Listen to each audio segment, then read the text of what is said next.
Anand speaking. Mister Anand, నువ్వు ఒక్కడివే తెలివైన వాడు అనుకో. ఇప్పుడు నీ ప్రాణం, నీ ప్రాణానికి ప్రాణం నా చేతిలో ఉన్నాయి. నువ్వెవరో, నీకేమిటి సంబంధం? ఓహో, నేనెవరో ఇంకా నీకు తెలియదా? పోనీలే, నీ భార్య నీ బిడ్డ ఇక్కడే నా దగ్గరే క్షేమంగా ఉన్నారు. నీ దగ్గర ఉన్నారా? అవును. మర్యాదగా మూడో మనిషికి తెలియకుండా నా నిర్మం తీసుకొచ్చి నాకు అప్పచెప్పు. నీ భార్య బిడ్డ నువ్వు తీసుకెళ్ళి.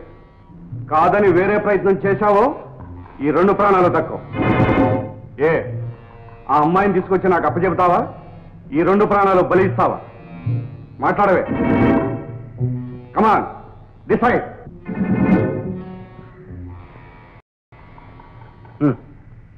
అలాగే తీసుకొస్తాను. That's it, that's it. ఏం జరిగింది చెప్తాను రండి.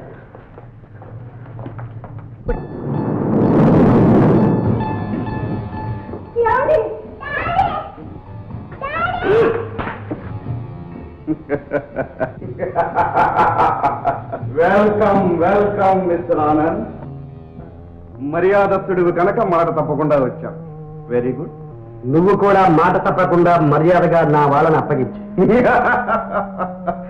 మిస్టర్ ఆనంద్, ఎంత పిచ్చివాడివి! కేవలం నిర్మల కోసం నీ భార్యా బిడ్డలను తీసుకొచ్చి నేను ఇక్కడికి రప్పించాననుకుంటున్నావా? నిజంగా నిర్మలే నాకు అడ్డనుకుంటే ఆమెను ఏనాడో మాలా విమల్తో పాటు ఒకే బుల్లెట్ తో పరలోకానికి పంపించి నీకు ఈ ఆధారం కూడా లేకుండా చేసేవాడిని. కానీ నాకు కావలసింది నువ్వు. మాల మద్దతు కేసులోనే జైలుకు పోతావనుకున్నాను. తెలివిగా తప్పించుకున్నావు. పోనీలే అని వదిలేశాను. నీ జోలికి రాలేదు.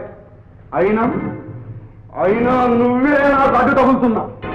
ఆనాడు అరపు వేషంలో వచ్చింది నువ్వేనని తెలుసుంటే విమలతో పాటు నిన్ను కూడా సఫా చేయించుండేవాడిని. నాకు ఇప్పుడే తెలిసింది. తెలిసిన తర్వాత కూడా నిన్ను విడిచిపెట్టేంత తెలివి తక్కువ వాడిని కాదు. కమా, ప్రే యువర్ గాడ్.